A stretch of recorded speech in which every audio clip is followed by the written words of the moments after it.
Hello friends, today we are going to have a short overview on spontaneous pneumothorax. Before discussing about the spontaneous pneumothorax, we should know about what is pneumothorax is. Well, in normal acting lung, what happens is that the pressure inside the lung is actually more than the pressure outside the lung, that is in the pleural cavity, and this difference in pressure is further enhanced in favor of lung by the action of the diaphragm, which when goes down further reduces the pressure in the pleural cavity and thereby allowing the lungs to inflate and air could enter into the lung for inspiration.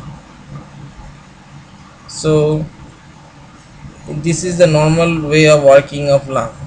But in the pneumothorax, what happens is that somehow a connection developed between the lung and the pleural cavity, as a result of which there occur an exchange of air between the lung and the pleural cavity, and this pressure difference tends to reduce or goes in favor of pleural cavity, as a result of which pressure developed in the pleural cavity, and due to this pressure lung began to collapse, and subsequently its ability to inhale is compromised or totally devastated. Now this pneumothorax can further be divided into two categories, that is spontaneous pneumothorax and tension pneumothorax, and this category of or the classification is actually come into play on the basis of the type of communication that take place between the lung and the pleural cavity.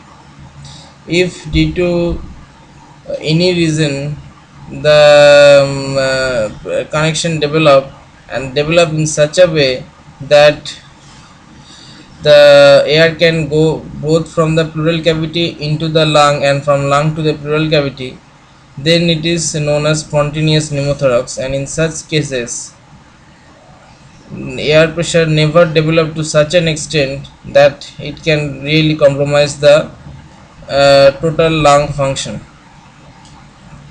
and in most majority of the cases spontaneous pneumothorax healed spontaneously only.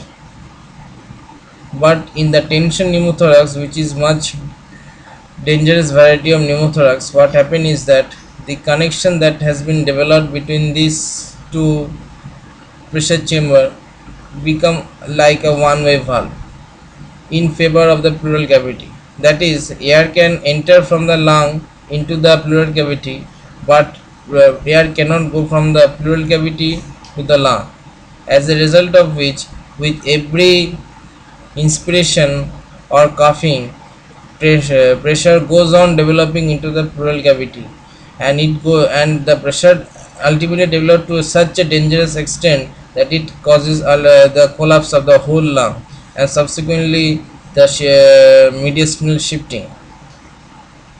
And this is what the tension pneumothorax is, and this is a dreadful emergency condition often found in patient who is under mechanical ventilation, because most of the cases we find that the tension pneumothorax has developed due to some kind of injury.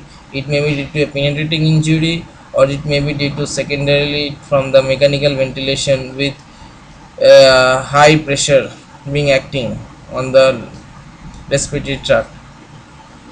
So these are the cause of tension pneumothorax. Now we're going to discuss about the sign and symptoms of tension pneumothorax. Now the symptom, well, typical picture is typical or classic picture that we get in the tension pneumothorax is that patient is in mechanical ventilation, and suddenly patient develops severe breathlessness, and which worsen with every second, and patient also becomes cyanosed, and there is a severe dyspnea.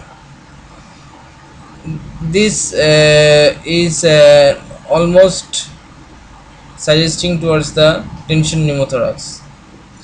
Then the sign that we find in the tension pneumothorax is, first, as we have said earlier, that the whole lung get collapsed. So obviously that there will be the mediastinal shifting towards the same side obviously.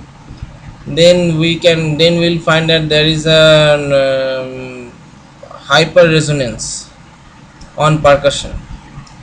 Then we may find that the breath sound is diminished because the lungs has collapsed, so the breath sound will be diminished on the affected side, and the neck vein become distended. This is one important and distinguishing feature of tension pneumothorax, because tension pneumothorax can be confused with some other respiratory problems such as bronchial asthma and COPD, but you will never get this distended neck vein in case of the other two cases, but this is typically found in tension pneumothorax. So it is one important diagnostic sign of tension pneumothorax. And the last but not least is the hypotension, which is invariably found in the tension pneumothorax because of the collapsing lung. Now the outcome of the tension pneumothorax, well, it is sorry to say, but in quite a large chunk of patients usually die of tension pneumothorax because of unable to get the immediate required treatment, because the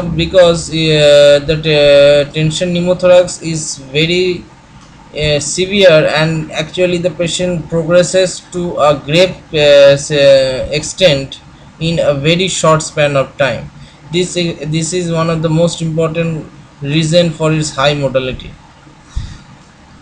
The patient usually found to die from decreased or insufficient cardiac output because of total compromisation or near total compromisation of venous return because of the extreme mediastinal shifting. And another important cause of mortality in case of tension pneumothorax is the severe hypoxemia because of the very poor ventilation, as found in the bilateral tension pneumothorax.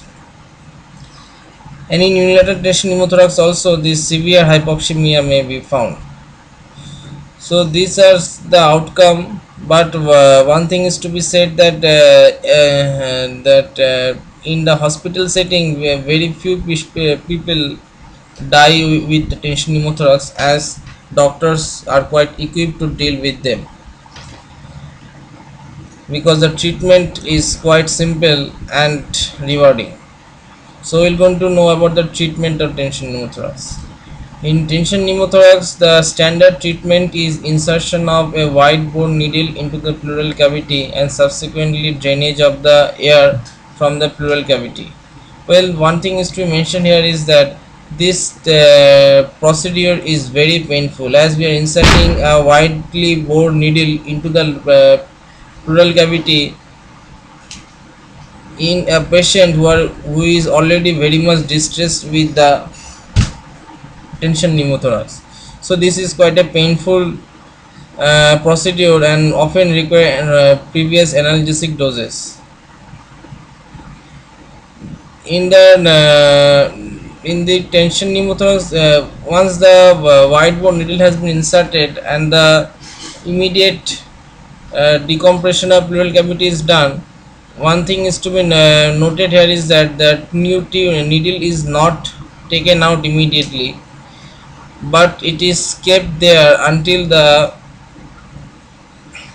tube thoracostomy is done, and until then the wide bore needle is connected to a water seal drainage. So this is a brief review on the tension pneumothorax. Because this disease is quite an emergency condition and often encountered in emergency department, this should be known by heart by the all medical student. Hopefully you have been benefited. Thanks.